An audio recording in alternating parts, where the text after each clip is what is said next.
Good morning on this Thursday, July 29th, 2021. Welcome to another edition of Let It Be Known. Ain't my stuff good enough? That's what our guest today wants to know. One of the original Ikettes in the Ike and Tina Turner Revue in the 1960s. After her tenure as an Ikette, she was a member of the Mirettes and then became a night tripper for Dr. John. In the 1970s, she was a backing vocalist for acts such as Stevie Wonder, Barbra Streisand, the Rolling Stones, and Joe Cocker. She later created the Sweetie Pies franchise and starred in the award-winning reality series Welcome to Sweetie Pies on the Oprah Winfrey Network. Its TV personality, singer, songwriter, and restaurateur, Miss Robbie Montgomery, whose new single is Ain't My Stuff Good Enough. She joins us today. But first, of course, let us go over the headlines.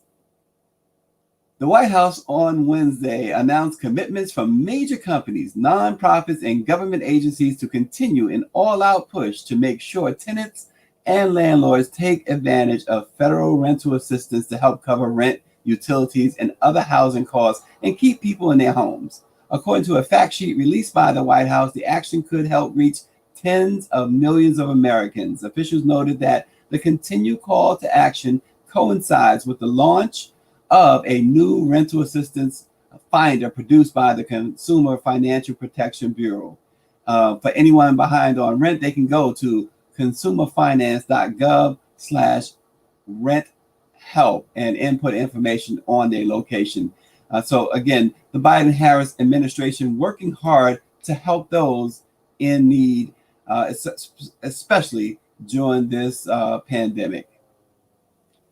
Also in the news this morning, nationally renowned civil rights and personal injury attorney Ben Crump of the Ben Crump Law and Bob Hilliard of Hilliard Martinez Gonzalez announced that they are reviewing a host of cases of racial profiling and discrimination in banking, suggesting a widespread pattern by multiple financial institutions. Attorney Crump said, "We are uncovering unjustifiable, blatant discrimination against Black Americans by a number of major financial institutions. If this year has revealed anything, it's that Black Americans are too often treated like second-class citizens in America. We won't stand for that any longer," he said. He says, "We will hold these institutions accountable for their racist actions and get justice for employees or customers who have been wrongly terminated, discriminated against, or profiled." So Ben Crump is going after these banking institutions in which he says he has a lot of evidence to show that racism is a practice. Now we'll bring on our president and CEO of the National Newspaper Publishers Association and the Black Press of America, Dr. Ben Chavis. Good morning, Dr. Chavis. Good morning, Stacey Brown, and on behalf of the National Newspaper Publishers Association, Karen Carter Richards, our distinguished chair, we greet you this morning. I'm also in transit again this morning. I just wanted to come on and greet you. I'll stay on as long as I can. But thank you for those headlines, and salute to Attorney Crump. He not only fights when the police abuse us, he represents us both in the criminal courts as well as the civil court, because systemic racism is all over America, as he's now pointing out, in the financial services sector. So we wish him well, and on behalf of the Black Press, let's keep focused, Stacey. I'm gonna be with you with the first part of the guest, but I can't stay the whole program. Gotcha. And we appreciate you, as always, joining us, Dr. Chavis. Dr. Chavis, Simone Biles was one of the very best, is one of the very best. And suddenly, to some shockingly, she decided she wasn't in the right headspace. By pulling on her white sweatsuit in the middle of Tuesday night's Olympic gymnastics meet, and by doing it with a gold medal hanging in the balance, Simone Biles might very well have redefined the mental health discussion that's been coursing through sports for the past year. And even Michael Phelps tuned in, and he said that people should respect Simone Biles. Absolutely so. And, you know, he said that he was watching and it broke his heart. Dr. Chavis, we've seen it with Naomi Osaka. We've seen it with other athletes. We have to respect that mental health is a serious issue throughout, no matter what walk of life. Oh, I agree. Again, let's look at this in a broader sense, Stacey. White supremacy is a mental health issue. I'm talking about the people that maintain white supremacy are not mentally stable. And because they're not mentally stable, they impose on people of color, African Americans, Latinos, and others, systems of oppression. And our reaction to their lack of serious mental health has caused us to have mental health. Mental health is contagious.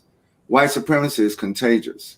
And so all of the stress of the pandemic, which disproportionately affects our people, all the stress that's on these athletes, even without the pandemic, is tremendous. And then you add on that, Stacey, systemic racism. So salute to Simone Biles. She did the best thing, the right thing to look after our health first. And all of our listeners have to also do the same thing. Don't put your health in second or third place. Always put your health, including your mental health, in first place. Yeah, absolutely. I want to say good morning to everyone watching on YouTube and Facebook and Twitter and other platforms. We always welcome you to Let It Be Known. And we also want to welcome our special guest this morning, Dr. Chavis. We're in for a treat. Welcome to Sweetie Pies. Here's Miss Robbie Montgomery. Good morning, Miss Montgomery. Good morning, everybody. How are you? Sister Montgomery, thank you so much. On behalf of the Black press, thank you for joining us this morning, and we salute your leadership. Thank you. Thank you for having me. And everyone calls her Miss Robbie. Miss Robbie, thank you so much again for joining us. Tell us about the new single, Ain't My Stuff Good Enough?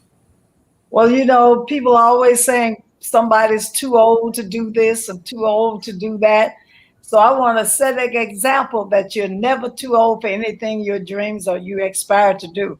So I'm trying to be an example that even though I'm in my 80s, I'm still out there trying to make it right. Ain't my stuff good enough? That could mean anything. Now, it doesn't necessarily mean what it implies to certain people. But with me, it's just my life. I got a good life and my stuff is good enough. All right. I love it. Right All right. Thank you. So I want everybody, like I said, my goal is to be the oldest person at the Grammys this year. Well, all right. My friend Bobby Rush got one last year. So I'm trying to be the oldest female. I mean, if you're doing something and you love it and you do it with your heart, you should be able to attain it. So that's what I'm going for, the Grammys. This year, I've had 2 NAACP awards. So that's truly a blessing. And now I want everybody to go to my YouTube channel and tune in for my Ain't My Stuff Good Enough. You can stream it. It's on all the platforms. And my restaurants, I'm still working. My stuff ain't good enough for me to retire yet. And I don't want to retire. So this is truly a blessing. And thank you all for having me. It's a wonderful thing. Thank you. It is an absolute treat, Miss Robbie. And we appreciate it. Listen, talk about your restaurant. Talk about Welcome to Sweetie Pies. We all love some good cooking and good baking. Talk about that a little bit. How long you been doing that? Well, I've been in the restaurant business like 30 years now. And that happened for me in my 70s. I've had these restaurants in St. Louis. And by the way, I'm going to say I got a concert in St. Louis October the 1st at the Sheldon. So I like to see everybody there. But I like to have fun. My mother and dad were really comical. So they talk, laugh, and joke all the time. One man came in and saw us acting crazy, as we call it, I mean, in a joking way. And so he thought it would make a good show. My son was really pushing for it. And I'm like, no, I've been on the road 30, 40 years. I was kind of tired of cameras and all that stuff. And my son insisted. And they did the polish, shopped it, and Oprah was interested. My son was in barbecue school. And he came home and said, Mama, Oprah might be interested in our show. Don't say nothing. I'm like, how you not say nothing and Oprah is interested in you? So it was a hard thing. A couple of days later, they called us and told us that Oprah was interested in the show. So that's another example of you're never too old. Just keep going. I don't care if it's a lemonade stand. Whatever you want to do, you could do it, because you have to remember This is my dream. A man told me that one time. He said, this is your dream. Nobody's going to help you. I couldn't get no loans. I couldn't do nothing. So I just pieced my restaurant together, buying a used chair, a used spoon, used plate. And I just kept going. None of the banks would loan me any money here. I'm an example of being discriminated against by the banks. I couldn't get any help. And then I just kept going, buying different things, going to garage sales, auctions. And when you looked up, I had a restaurant together, not knowing that it was moving that fast. And I just believed in it and kept doing it, just kept doing it every day. I'd buy something, a plate, a cup, whatever it was. So I just like to be an example for people that whatever you want to do, this is your dream. Nobody believes in it but you. Wow. But you. And you got to do whatever it takes because you're not going to get any help. That was then. Yeah. So if this thing goes through about the banks discriminating, maybe a lot of other people will be able to move forward much sooner than I was able to. I've been in it 30 years now. Thank God I was holding on. This pandemic kind of almost wiped me out, but I was just praying. My aunt used to have this saying, say, when you get to the end of your rope, tie a knot in it. You can hang on. There you go. Hang on. Dr. Chavis. So you better get me off. I'll talk the whole hour. No, we want you to keep talking because you're dropping words of wisdom out of your experience, your longevity. And I just want to let you know, we have 230 African-American owned newspapers, and many of our newspapers are second and third generation owned in Black communities and Black families, including there in St. Louis with the St. Louis American. Yeah. And I've been to Sweetie Pie. I want you to know every time I go to St. Louis, great food. Brother Rodney Hubbard is a good friend of mine. He always takes me by Sweetie Pie. But can you just speak to our audience across the country about the importance of holding on to your dream? You don't lose your dream because your age changes. To me, you have so much experience that I want you to share with the young people who are trying to contemplate going into business, trying to contemplate whether or not they should get an education. To talk to Black America about what you've learned about the importance of keeping the faith. Yes, it's very important that you get an education because that will just add to the knowledge that God gave you. But you have to remember, this is your dream. I often say, I wish I had thought of the toothpick or toilet paper. I mean, this was somebody's imagination, their dream, and they just kept going until they attained it. Nobody will, and I don't want to say nobody because some people get help, but you have to be prepared to work, put the work in, do whatever it takes. I'm getting up at 6:30. I don't have to, but I am because I want to do this show. I mean, this is something that I want to do. It could be as simple as your lemonade stand. You got to get out there, put the work in, get the best lemons, make sure it's sweet enough for everybody to like it. I mean, it's just little things that you have to do to obtain whatever your dream is. And young people, I ask people all the time, they come in my restaurant, they like, I haven't had peach cobbler since my grandmother. And I'm like, did you get the recipe? And the first thing they say is no. Get the recipe. If you saw your daddy plant cotton and you want to be in the cotton business, look at him, watch what he's doing, because here's a man that has done it. And I always, in my team, I keep people around me that has done this before. And I listen and I watch. And young people, the opportunity is there for you, but you got to get out there and go for it. It's not just going to happen. When they say knock and the door shall open, you got to knock first. You can't just walk up to the door and turn it and go in. It doesn't work like that. So life is good. And as long as you're living, you got a chance to do whatever it is that you want to do. So that's my advice. Look at me. I'm still out here trying to do it. I got other things on my mind after this song. But right now I'm aiming for the Grammys. So I'm getting up 6 a.m, doing whatever it takes. All right. Very good.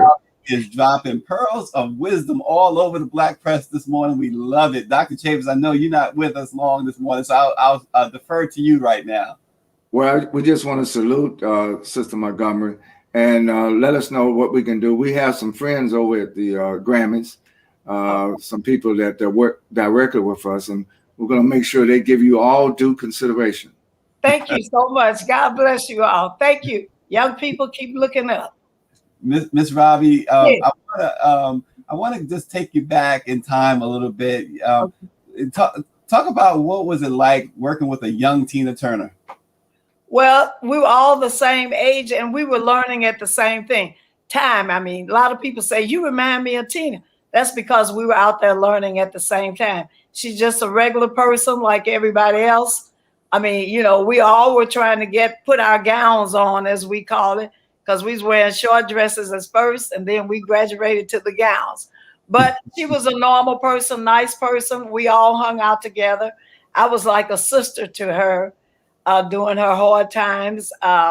Just being there supporting. When I left her, it just hurt my heart so bad, but I had to move on and she had to go her way. But we're still, we don't talk every day. I don't see her right now. Her health is a little bad, but it's better.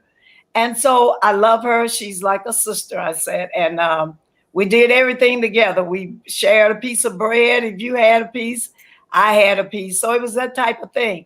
I haven't been in contact with her in a while because Rhonda died. Rhonda was the go-between the two of us because she lives in Switzerland. But I still love her. I still pray for her every day. And I think she feels the same about me. And what do you think of the new musical, Tina, the musical? Are you going to see it? Have you seen it? Well, I was supposed to see it before the pandemic shut everything down. I'm going to see it. I would love to see it because I want to know who played me. Right. Exactly. Right. I want to see if their stuff is good enough. Well, there you go. And look, you've also worked with Stevie Wonder, Barbra Streisand, these legends. What was that like? Stevie Wonder. That was background work. We go into the studio. We know who the song is for, but we don't just actually come in contact with them all. Okay. Dr. Brown, I spent a lot of time with Nancy Sinatra. I spent a lot of time with them because when they would go to Vegas, I would do the background there. So Dr. John has been my favorite person who we lost a couple of years ago. And I worked with him about 8 years. I was on about 4 or 5 of his albums. I was a night tripper. And so he was really a wonderful man. Wonderful man. Didn't take much for him. Absolutely. We got a question from one of our viewers. Miss Israel says, "You are awesome, Miss Montgomery. I'm in my 60s with a dream. Vegan gourmet. I'm striving to go international. I need support." Okay. There you go, right? Those dreams, right? Those dreams, they're very important because that's your hope to keep going on. A lot of people say, I'm too old. Like I say, I keep referring to that because that's why I said, well, I'm going to get back out here singing. I've sang behind everybody. I never had the opportunity to have a song out, a single. I think I've got like over 500,000 views. Now that was shocking to me, even though I believed I could do it. But my faith was a little weak, but then, hey, I got down on them knees and I got back up strong. So I'm going for the Grammys now. And sweetheart, whatever your dream, vegan is a great thing. A lot of people are eating vegan. Go for it. Go for it. You don't have to have a big building or nothing. I don't know. I don't recommend selling it out your house, but we used to do that a long time ago. But find you a little spot, maybe in somebody else's building. People are doing it. They putting these Kentuckys and Taco Bells and all them in the same spot. We can do it too. We just need to stick together, be supportive of each other. I have people come in my place and, oh, shoot, I can cook better than she can. You can, probably can. But where's your restaurant? I got one. So, and that's just my vision, looking at life. I don't care.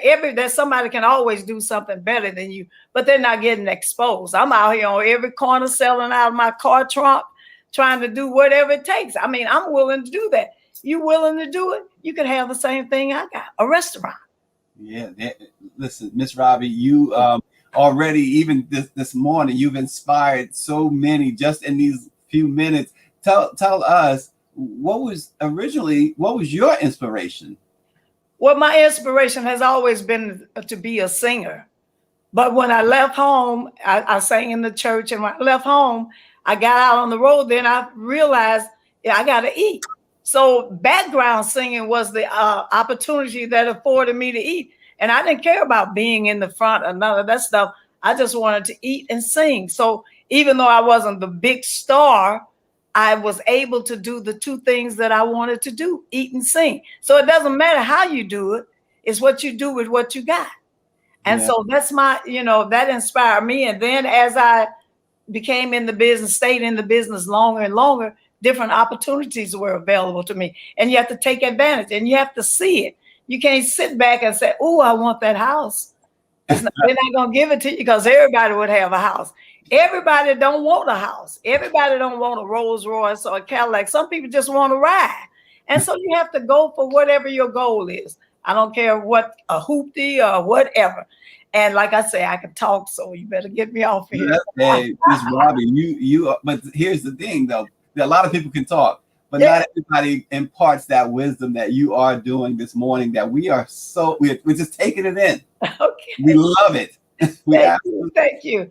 And I love trying to inspire. I mean, that's my goal. I do my charities. I do the homeless. I do mental health. I do all that. Those are my things that when I see a man that's homeless, my thought is, how did he get there? And what can I do to help him? I see him holding up the signs, I'm hungry. Well, I got a job for you. I can't feed everybody, but I can employ. We used to believe in second chances. And I don't want to say used to, we still do. In the prison system, when they come home, I would give them a job. Some of them were serious and some just wanted something to tell their PO. But that didn't affect me. I still do it. I believe in second chances. I had a second chance. So somebody gave it to me, and I believe in giving it to other people. Yeah, I agree totally with David Youngblood. He says the same thing I said. They may talk, but they're not dropping pearls of wisdom. And what you just said, and unfortunately, Dr. Chavis had to leave us because he would certainly immediately say that not only are you a community activist, but he would call you a freedom fighter, because what you are doing, what you have done, Miss Robbie, is absolutely incredible. And the enthusiasm in which you do it. And I think that really helps. Can you talk about that a little bit? It's one thing to assist someone, but to enthusiastically assist, that's another level right there. Why don't you talk about the importance of that? I enjoy helping people. I remember at one time I was homeless, and it wasn't because I didn't have money. I've been hungry, and it wasn't because I didn't have money. It was because it was too late at night to find a restaurant open. I've been homeless because I couldn't afford the place that I wanted. So people have helped me out. I've stayed with people, and it wasn't because I didn't have money. You never know what your circumstance might be to cause you to be homeless or hungry. And so I've been all of them, and I've been hungry where I didn't have money. So there is still that chance. If you take care of yourself mentally, physically, you still got a chance. You might be hungry tonight, but tomorrow somebody will offer you something. I find when I always believe that there is a God, and he's listening. He won't do for his kids. He won't do no more for me than he'll do for you, because we all are his children.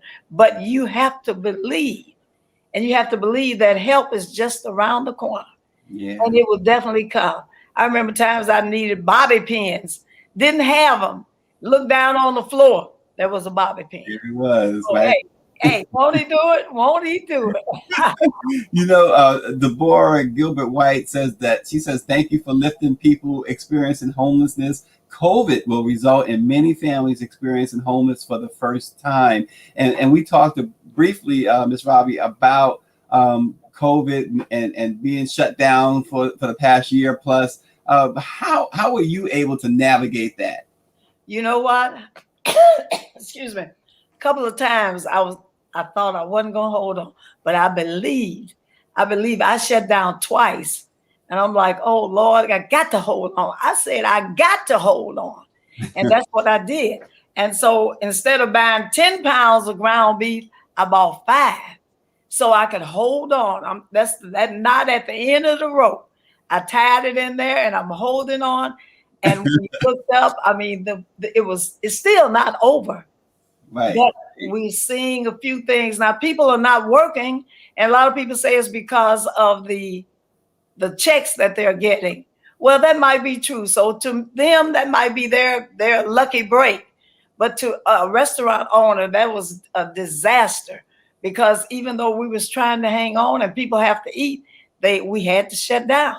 Yeah. But right now, I'm still hanging on. I'm open. I got all my restaurants because I believed that it was going to be over. I mean, we had chicken pox, pneumonia, measles, all that. But I did what was necessary. I got my shots. And to this day, I still wear my mask. I'm doing whatever they say that's going to protect you, because I want to be here a little longer. Remember, I got the Grammys. That's right. And speaking of a little longer, we just want y'all to know this is such a treat. We're going to stay a little longer with Miss Robbie, because yes, indeed, her stuff is good enough. All right.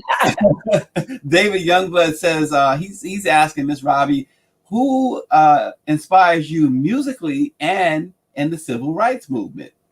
Well, the civil rights movement, I used to hear my grandmother talk about it. She lived in Montgomery, Alabama. Okay. And she used to tell me different things that would happen all the time. And today, you don't know how I wish she was here to see what I've done. Just me. I mean, not the world, but to see just what I've done from listening to her tell me about a lot of different things. My mom inspired me with her food. My grandmother used to have these things that she would tell me about fixing certain foods. So all these people that are older, they are just so full of wisdom. I listen to them all the time. And if I don't have a bottle of water, I drink from the faucet because they did it. So yeah. What's the difference? I mean, the bottle is more convenient, but convenience is not always the answer. So yeah, so it's just, I've learned all these things from living. I'm 81. And everybody say, you don't look 81. I might not look it, but I know I am, because I know when I was born. So look, Miss Israel, and I call her Miss Israel because I don't want to mispronounce your first name, Miss Israel, but she says, bless you, sis. We all have to help our people. Never turn your back on those who need help. That is our strength. Loving and supporting each other. And I think that's the message that you've been delivering all morning. That's right.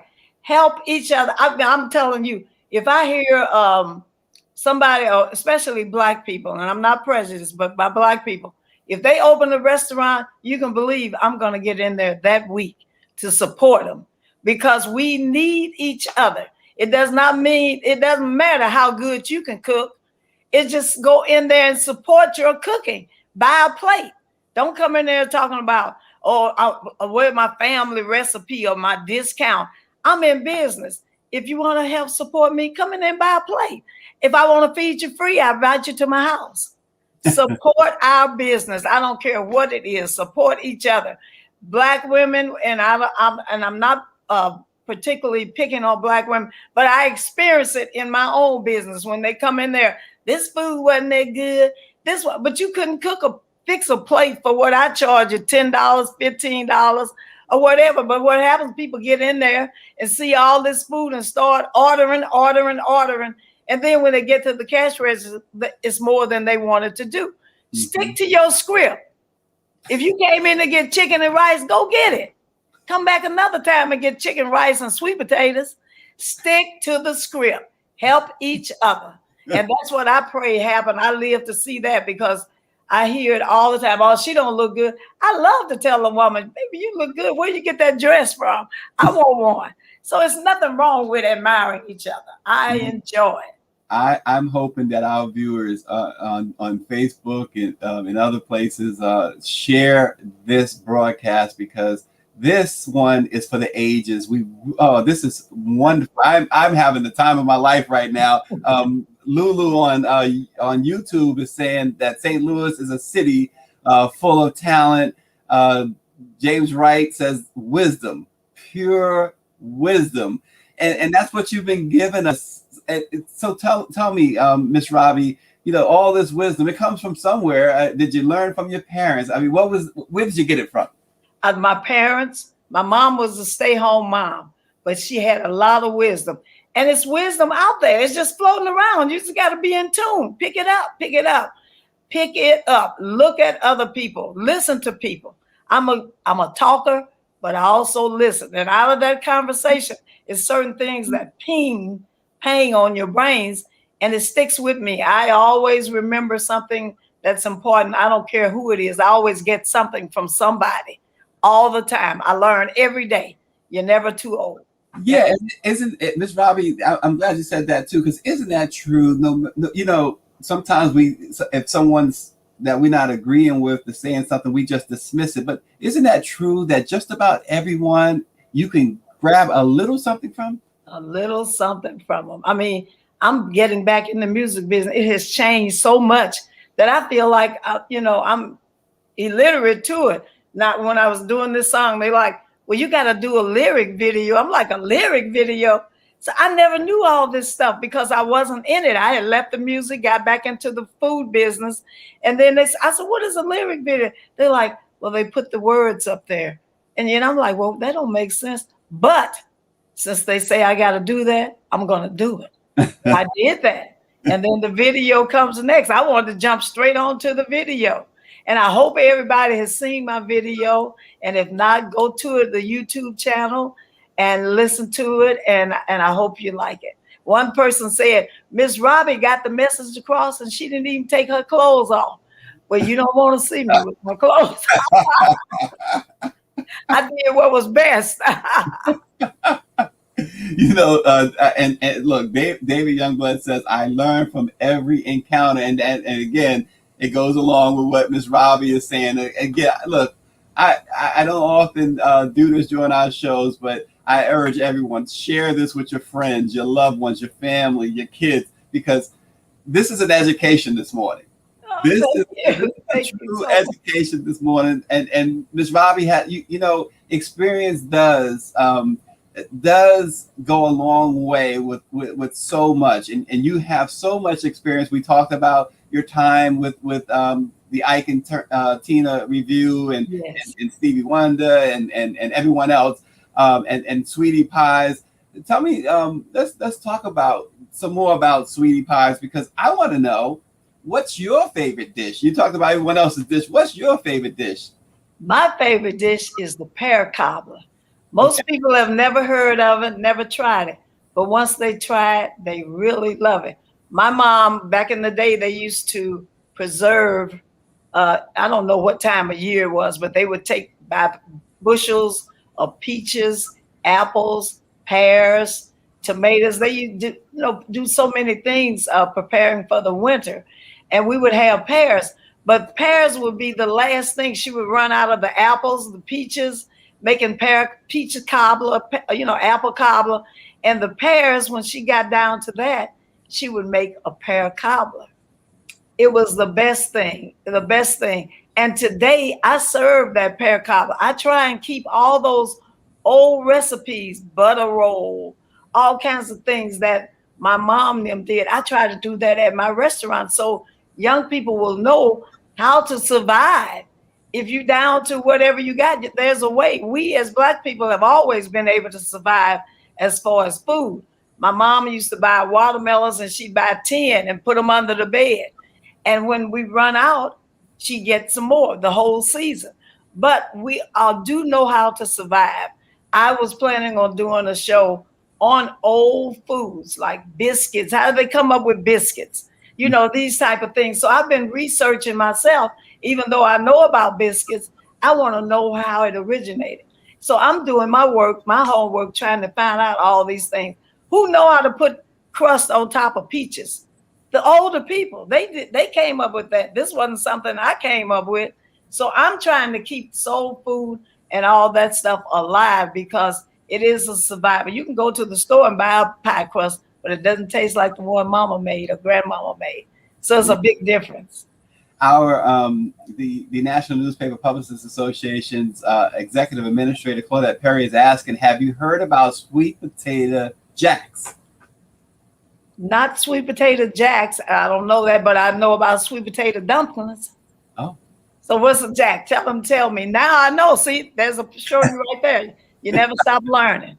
Now, I'm going to find out about it. Tell me about it. All right. Well, you know what? Joni King says her grandmother would prepare that, and sometimes she would mix with apples. It's delicious.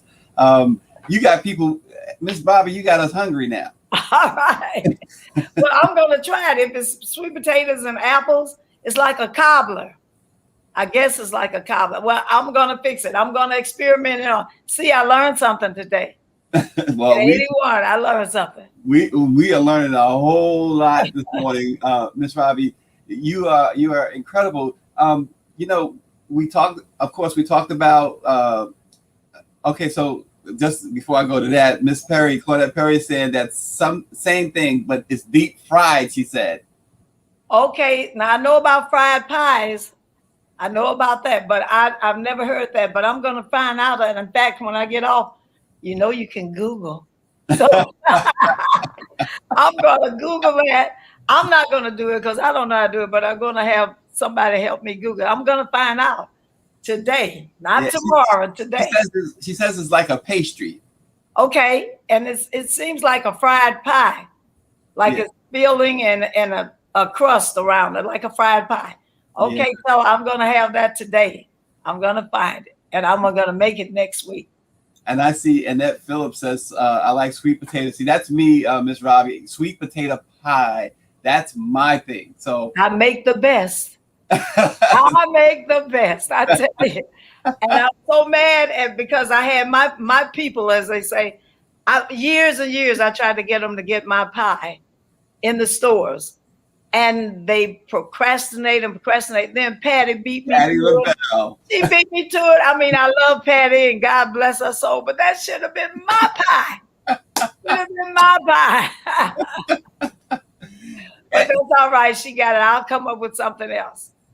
Are you and Patti friends? Or do you know Patti well? I used to work on the show with them at the Apollo back in the days when we were touring the Chitlin circuit. It was Patti LaBelle and the Bluebells.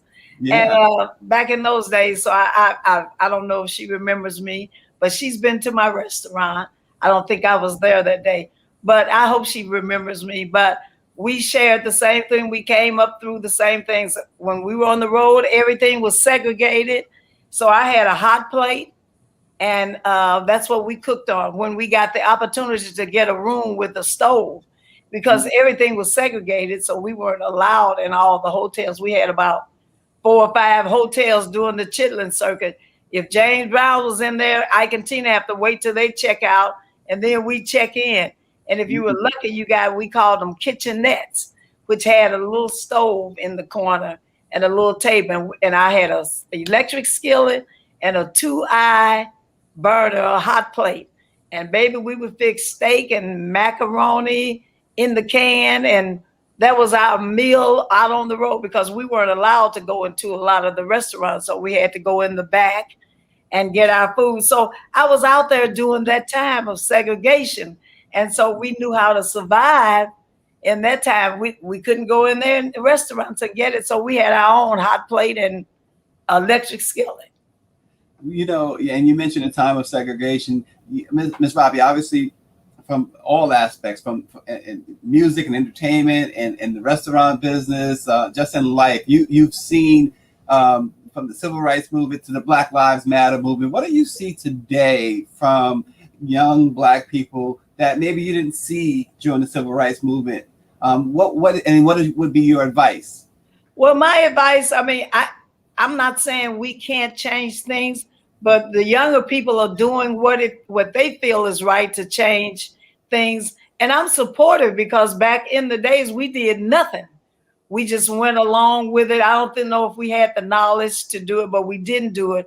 But I didn't down anybody if you felt that there was segregation, because they wouldn't let us in. Like, we used to sing in the white clubs, but we couldn't go out there and mingle. We stayed in our dressing room. And that's what we did, because during that time, that's what we were supposed to do. But nowadays, things have changed. It's not as blatant as it was then. It's still here. It's still here. I mean, I can go in places and they look at me like, what is she doing here? And I'm looking at them. I'm here because I'm supposed to be here. All right. And I just go right on, and you can't stop me now. Can't stop me now. So, Miss Robbie, so before we let you go this morning, I'm going to put you on the spot with 2 questions. okay. One, are you familiar with verses? I'm pretty sure you're familiar with verses, right? A little bit. Okay, so, and I'm sure your son will probably tell you all about it. But so with verses, you know, we have Patti versus Gladys, and everyone, you know, we have all of that, right? Yeah. Who would be the verses that Miss Robbie would do? Miss Robbie versus who? I'd have, and I hate to say this, Tina. Tina. I was hoping you said that too. Yeah, I admire her. I mean, I admire Gladys. I love. Yes. I know her very well. But I would say Tina, because she reminds me of me. Because like I say, we started together. We went through, I didn't go through a lot of things she went through, but she did very well for herself. And so that's my my shero. Yes. So I look at her because I know I was there when she started. I started with her. Yes. So I look up to her. Well, that's verses for me.